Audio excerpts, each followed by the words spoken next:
honourable member for Winnipeg North. Yes, so thank you, Mr. Speaker.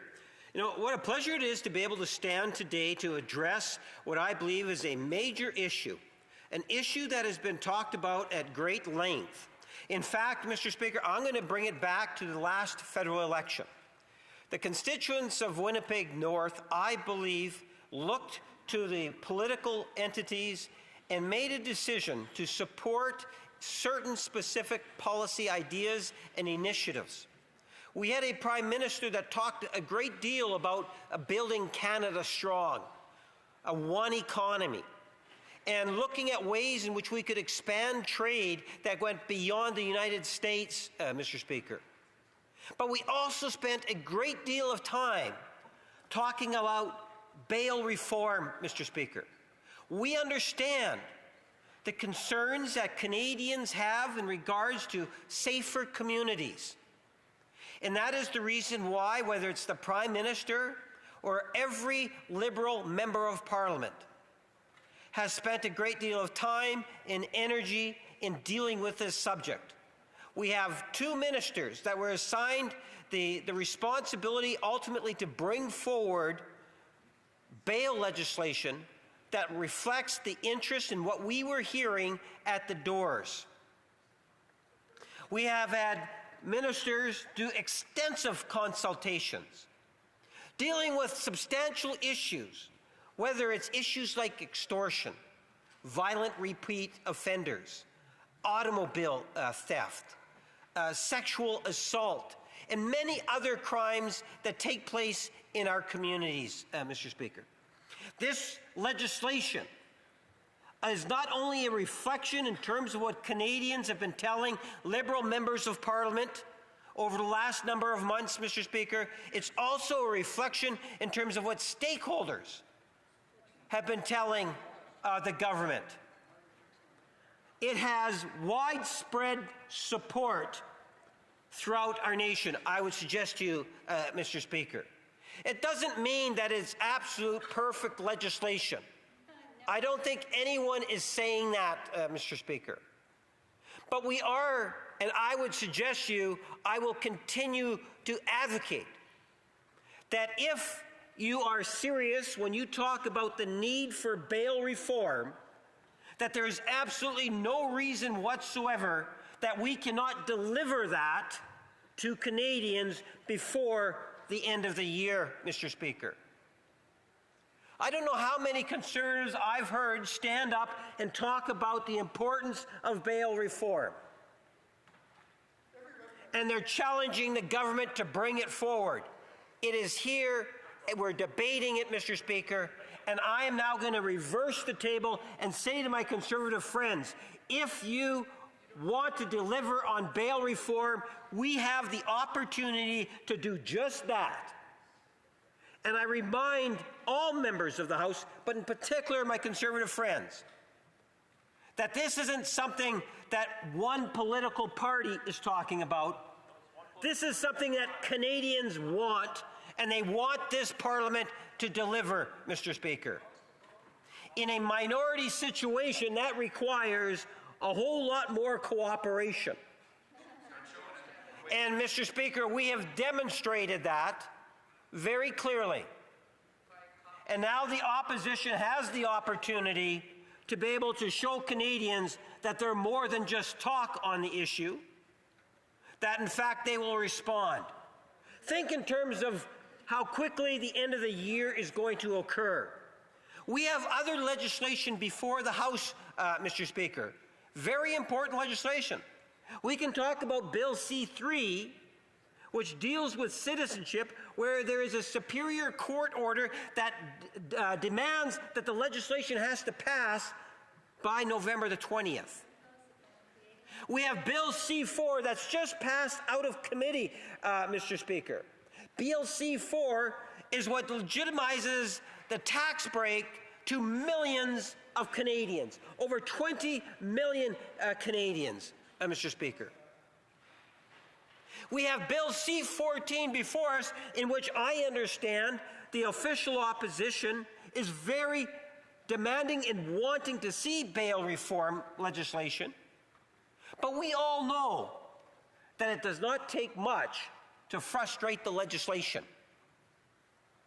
We have a budget that's coming up on November the 4th, which will also demand time of the Parliament, of the chamber here, Mr. Speaker.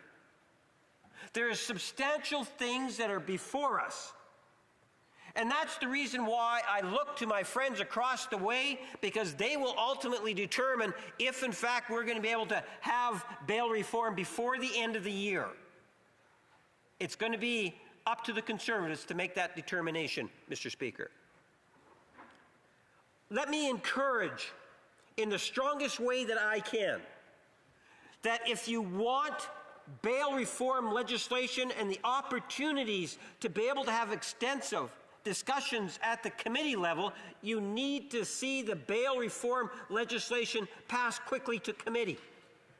It does not take away from democracy from within the chamber.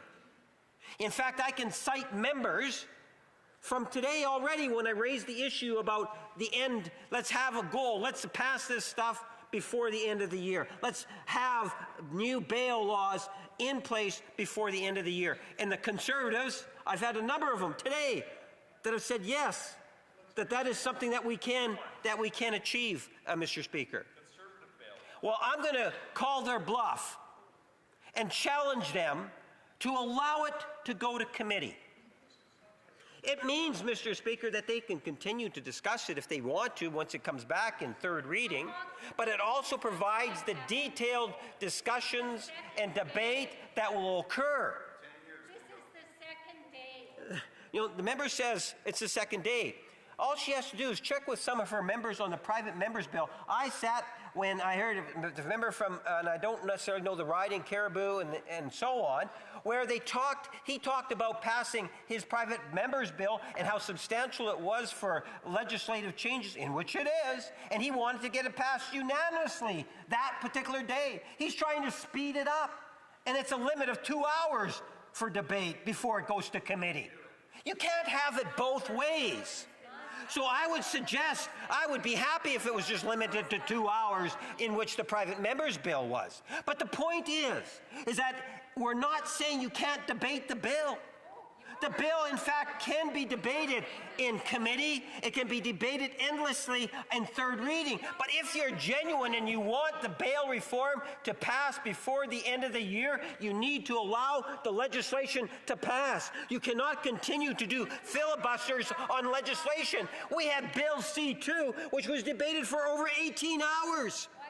The opposition are not a bunch of dummies. They understand the optics of filibuster. They understand that if you want to deliver for Canadians on bail reform, you need to allow the legislation to go to committee, Mr. Speaker. Instead of trying to politicize the issue, allow the bill, the legislation, deliver for Canadians. Put the interests of Canadians ahead of your political party, Mr. Speaker, is what I would say to my Conservative friends across the way. Let me suggest to you, the federal government is stepping up to the plate, Mr. Speaker, in a very real and tangible way. The stakeholders have been very clear on that. We've worked with the provinces. We've worked with other stakeholders. We're working with the average Canadians.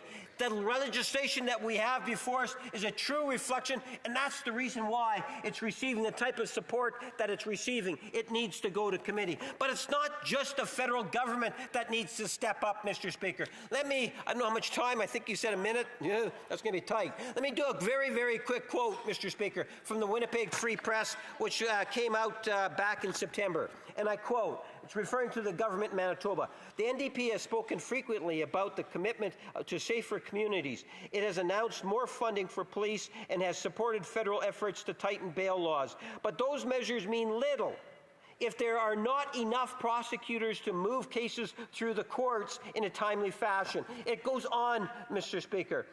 The cost of inaction is far greater than the cost of investment. Failure to fund the Crown's office means risking collapsing trials. The point is, Mr. Speaker, it is the federal government, it is the provincial government, and ultimately law enforcement officers that do the job that they do, Mr. Speaker, through municipalities municipalities, and so forth. We all need to deliver for Canadians. This Prime Minister, this government has now presented substantial legislation to reform the bail system that will have a positive, profoundly positive impact in making our communities safer. I ask the Conservatives to let Order. There's a lot of back and forth in that exchange. Let's try to keep the heckles to a minimum. Questions and comments. General Member for Peace River Westlock. Well, Mr. Speaker, I don't even know where to start with that member opposite. But I would point out that this bill is an admission of Liberal failure. We are calling for the repeal of Liberal bail, and we're calling for jail, not bail, for repeat offenders. We've heard, Mr. Speaker, from communities across this country, but one example is the city of Vancouver. 43 individuals caused 1,100 police interactions in 1 year.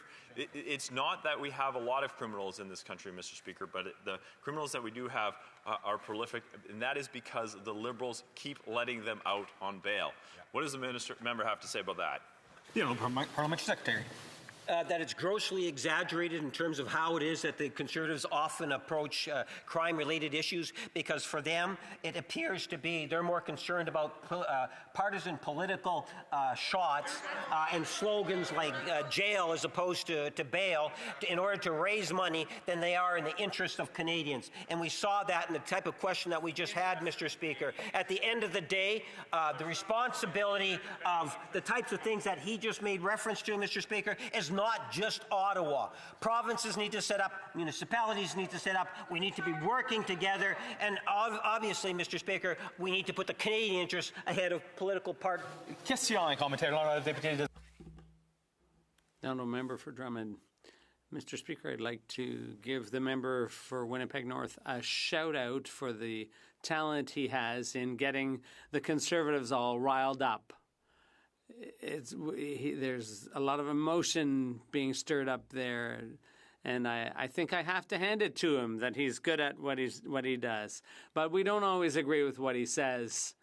In this bill, in C-14, and we've been saying this since this morning, we agree with the bill in principle, but we also agree with the need to send it to committee so it can be improved and to address some of our concerns. So there are some suggestions we have to reduce crime in Quebec and Canada, to make neighborhoods safer. Crime is not just petty criminals, it's also organized crime. And among the recommendations the Bloc made was to create a registry of gangs. And there could be a reverse onus in that case, too, for proceeds of crime, so that would help avoid a situation where it's hard to get those assets back. Parliamentary Secretary. First of all, thank you for the kind words. The Bloc Party is in a very interesting position. Here we're going to, eventually it will go to a standing committee. There is a chance that we're not going to be able to get a consensus on all issues, which means that at times there's going to be a need for a vote. And I suspect for any political entity that's sitting around the committee table is going to have to play a very important role and make sure that there is some balance. And I think that we are going to be looking for oppositions to cooperate and look at how we can deliver the best legislation possible to serve Canadians going out of the committee. And I would encourage my friends in the Bloc to work very closely with the ministers. Thank you. Questions and comments. General Member for Saanich Gulf Islands. Thank you, Mr. Speaker. The last exchange, and I'm saying this from the bottom of my nonpartisan heart, the last exchange was unfortunate, because I've been in C-14 debates since the Honourable Minister for Justice spoke yesterday, and there have been some really respectful exchanges. I want to mention something said by the Honourable Member, said yesterday by the Honourable Member for Brantford, Brant South, Six Nations, himself a criminal prosecutor, lots of experience, that he was enjoying the fact that this Minister of Justice is open to change, and they're having good exchanges and an openness to try to find consensus. So if I would ask the Honourable Parliamentary Secretary if he thinks it's a good idea to pretend we don't actually have reasons to work together in this place and just attack the Conservatives for rhyming. I hate the rhyming too, by the way. The Honourable Parliamentary Secretary in about 30 seconds. Yes, Mr. Speaker, I appreciate the comments. And yesterday, the shadow critic was here, and I thought there was a wonderful experience that just watching the listening and the sense of cooperation. And then I posed the critic, the shadow minister, a question, and his response to my question, he was open-minded in terms of even potentially seeing it become law before the end of the year, and I thought that was encouraging. Resuming debate. Reprise du débat.